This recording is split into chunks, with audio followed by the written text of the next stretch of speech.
जन विरोधी अध्यादेश महाराष्ट्र सरकार लेकर आई, जो ये चाहती है कि गरीब मजदूर लाचार उनकी आवाज को सरकार तक न पहुंचाए। बेरोजगारी के आंदोलन हो रहे हैं और इनकी सारी जातियों के खिलाफ भारत देश एकजुट होकर जगह जगह पर वो खड़ा हो रहा है और ये इसको दबाने के लिए इस तरह के कानून ला रहे हैं। रद्द करो, रद्द करो, रद्द करो, रद्द करो, रद्द।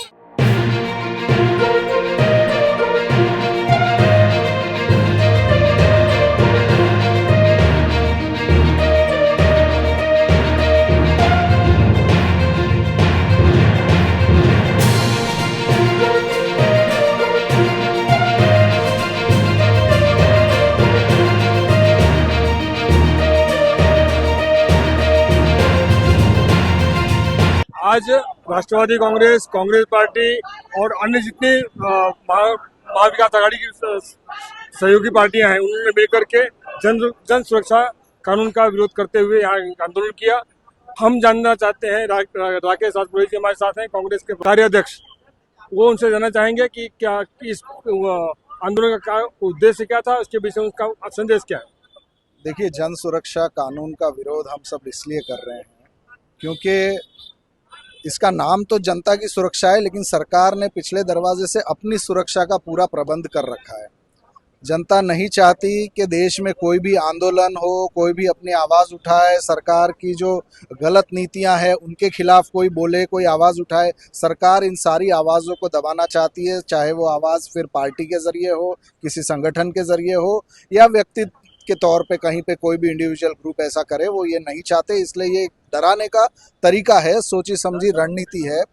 मैं सरकार से कहना चाहता हूं कि अगर 2014 से पहले कांग्रेस ने ऐसी ही जाति की होती और ये अंग्रेज़ों की तरह का कानून लाया होता तो यहाँ पर न अन्ना आंदोलन होता, न बाबा रामदेव का आंदोलन होता, न इस देश में किसी तरह का ये आंदोलन हो पाते और ना ही कांग्रेस की सरकार को, हालांकि वो आंदोलन झूठे थे, वो प्रायोजित थे, लेकिन फिर भी कांग्रेस ने ऐसा कोई कानून बना के उनको रोकने का कोई भी हथकंडा नहीं अपनाया और नतीजा कांग्रेस की सरकार गई। और अब यहाँ पर मोदी सरकार इस बात को भली भांति जानती है कि किसानों के आंदोलन हो रहे हैं, एसएससी के स्टूडेंट्स के आंदोलन हो रहे हैं, बेरोजगारी के आंदोलन हो रहे हैं और इनकी सारी जातियों के खिलाफ भारत देश एकजुट होकर जगह जगह पर वो खड़ा हो रहा है और ये इसको दबाने के लिए इस तरह के कानून ला रहे हैं, अपने नाम जोड़ देते हैं। सुरक्षा कानून हो गया, अर्बन नक्सल हो गया। मैं आपसे पूछता हूँ, क्या होता है अर्बन नक्सल?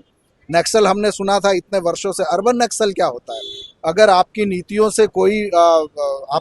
से किसी भी तरह का कोई सेटिस्फाइड नहीं है या आपकी नीतियों पे विश्वास नहीं करता है तो वो व्यक्ति नक्सलाइट हो गया या वो व्यक्ति आतंकवादी हो गया।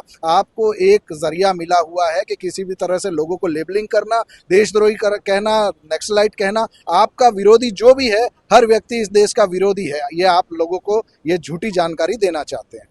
इस आंदोलन से यही संदेश दे रहे हैं कि हम सभी लोग भारत की लोकतांत्रिक प्रक्रियाओं को जीवित रखने के लिए, संस्थाओं को जीवित रखने के लिए समय समय पर आंदोलन करते हैं, सड़क पर आते हैं। हम पर गुनाह दाखिल करती है सरकार, फिर भी ऐसे गुनाहों से हम डरते नहीं हैं, हम पर केस करते हैं, हम केसेस से नहीं डरते हैं। जनता से भी निवेदन है कि अगर आपको इस देश के लोकतंत्र को जीवित रखना है, संस्थाओं को जीवित रखना है, तो आपको भी हमारा सहयोग करना होगा और आपको भी सड़क पर आना होगा और हमारा मनोबल बढ़ाना होगा। निवेदन क्या था, आपका संदेश क्या था, आपकी मांग क्या?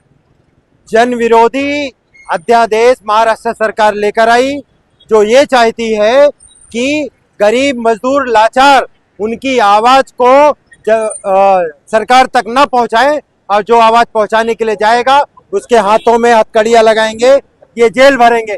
क्योंकि इन्होंने कोई भी काम, वो एजुकेशन को ले लो, हेल्थ को ले लो, डेवलपमेंट को ले लो, नहीं किया है। तो इनको डर है आने वाले इलेक्शन में इनकी हार होगी, तो जनता की आवाज दबाने के लिए इन्होंने ये कानून लाया है। और अगर ये कानून वापस नहीं लिया गया तो आने वाली 2 तारीख को हम पूरे महाराष्ट्र में उग्र आंदोलन करेंगे। ये सरकार है ना, ये सरकार हमारे देश को भी नेपाल बनाना चाहती है और हमें डर है कि अगर इन्होंने नौकरी नहीं दी, एजुकेशन पे ध्यान नहीं दिया, तो आने वाले दिन में हमारा देश भी नेपाल या बांग्लादेश की तरह ना हो जाए। लेकिन हम सब लोग मिलकर हमारे देश को बचाएंगे, बाबा साहब अम्बेडकर के संविधान को बचाएंगे और ऐसे अध्यादेश को उखाड़ के बाहर फेंकेंगे। व्हाट्सएप यूनिवर्सिटी छोड़ दो, भक्त लोग जो डुप्लीकेट ज्ञान दे रहे हैं वो छोड़ दो, रियलिटी को पहचानो। तुम बेरोजगार हो, तुम्हारी इनकम कितनी बड़ी है, तुम्हारे बच्चे कहाँ पढ़ रहे हैं, तुमको स्कूल में एडमिशन मिल रहा है, तुमको कुत्ता काटता है तो उसका इंजेक्शन महानगर पालिका या बीएमसी के या सरकारी हॉस्पिटल में मिलता है क्या? जब आप सरकारी हॉस्पिटल जाते हो इलाज होता है क्या? ये ध्यान में रखकर ऐसी सरकार चुनो जो आपके लिए काम करे।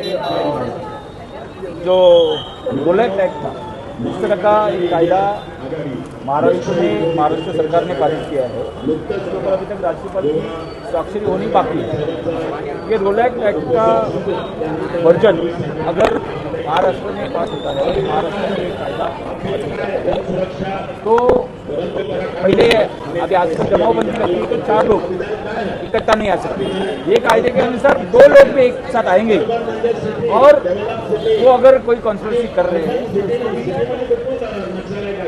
सरकार बिना कोई नोटिस के अरेस्ट कर सकती है, इसके ऊपर कार्रवाई हो सकती है, उसको किसी भी तरह का बचने का मौका, अपनी बाजू रखने का, अपनी साइड रखने का मौका इस कायदे के हिसाब से इन्होंने छीन लिया है। तो हम इस कायदे का विरोध कर रहे हैं। रोलेट एक्ट में जालियांवाला बाग में जिस तरह से हत्याकांड हुआ था वो हमारे सबके सामने है, इतिहास में लिखा हुआ है, हिस्ट्री में है, और उस तरह का ही कोई जबरदस्ती या घात करने का ये सरकार की कोशिश है। और हम पता होगा जिस तरह आज विश्व के हालात है, जिस तरह से नेपाल में युवा रोड पे आकर सरकार का बहिष्कार करके सरकार को गद्दी से उठाया गया, जिस तरह से बांग्लादेश में शेख हसीना जी को गद्दी से उठाया गया, सिर्फ और सिर्फ विश्व में और खासकर भारत में तानाशाही जो बीजेपी और नरेंद्र मोदी सरकार और महाराष्ट्र में फडणवीस सरकार द्वारा जो तानाशाही चलाई जा रही है, जिस तरह के कायदा आज लाया गया है,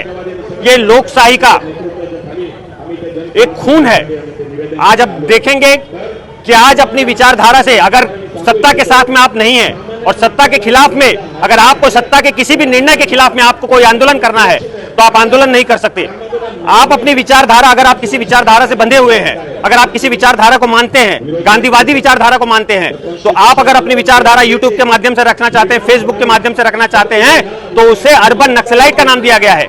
ये जो तानाशाही, हिटलरशाही देश में चल रही है, हुकुमशाही, इसके खिलाफ आज महाविकास आघाड़ी के सभी घटक दलों ने, पक्षों ने मिलकर, कांग्रेस, राष्ट्रवादी कांग्रेस और शिवसेना ने मिलकर इसका विरोध किया है।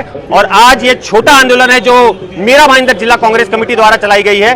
कल अगर इस कायदा को वापस नहीं लिया गया तो कांग्रेस पार्टी विधानसभा से लेकर संसद तक का घेराव करेगी और सड़क पे आएगी। अमित शाह जी बोलते हैं देश से नक्सलवाद 6 महीने में खत्म करेंगे, ऐसा बोल के उनको 5 महीना हो चुका है। और फिर वही अमित शाह की भारतीय जनता पार्टी महाराष्ट्र में ऐसा जन सुरक्षा कानून ला रही है। ये जन सुरक्षा कानून अर्बन नक्सलाइट बोलते हैं।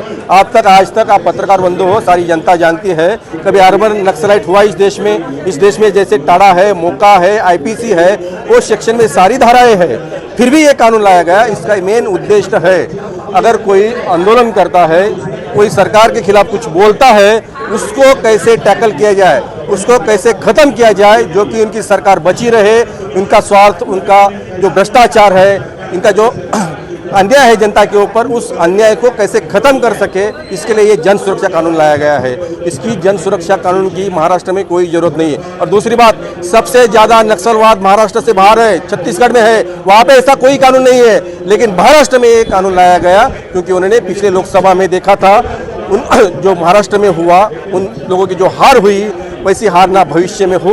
और कोई आंदोलन करता है, कोई भ्रष्टाचार के खिलाफ बोलता है, उसके खिलाफ वो एक्शन ले सके, इसके लिए जन सुरक्षा कानून लाकर लोगों की हितों की और लोकशाही का गला घोटने का काम इन्होंने किया है।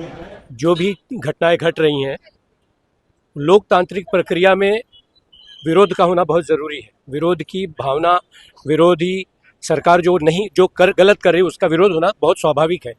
यदि विरोध को दबाने की कोई प्रक्रिया होती है तो हम लोकतंत्र से दूर जा रहे हैं, कहीं ना कहीं हम तानाशाही की तरफ जा रहे हैं। आज ये जन सुरक्षा कानून की जो बात चल रही है, ये इसी बात को दर्शाती है कि हम लोकतंत्र की तरफ से तानाशाही की तरफ हमारी सरकार बढ़ रही है।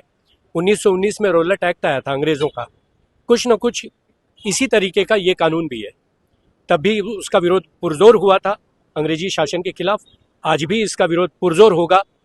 ये निश्चित है। जैसा कि आपने देखा, अपर तहसीलदार ऑफिस में आकर के कांग्रेस और महाविकास आघाड़ी के सारे नेताओं ने मिलकर के ज्ञापन सौंपा है जिलाधिकारी को और उसके माध्यम से संदेश दिया है कि ये जन सुरक्षा कानून वापस लिया जाए और इसकी जो शर्तें हैं, जो नियम हैं, उनको लादा ना जाए बल्कि उनको हटाया जाए। ये आगे चलकर नहीं हटाया जाता है तो ये बड़ा जन आंदोलन का रूप लेगी। इन्होंने निवेदन में कहा है कि सरकार इस पर ध्यान दे, नहीं ध्यान देती है तो ये जन आंदोलन होगा और हर जगह घेराव किया जाएगा। हमारे साथ बने रहिए, हम आपको इसका अपडेट देते रहेंगे। मैं ओपी सिंह, आपका शायद के लिए धन्यवाद।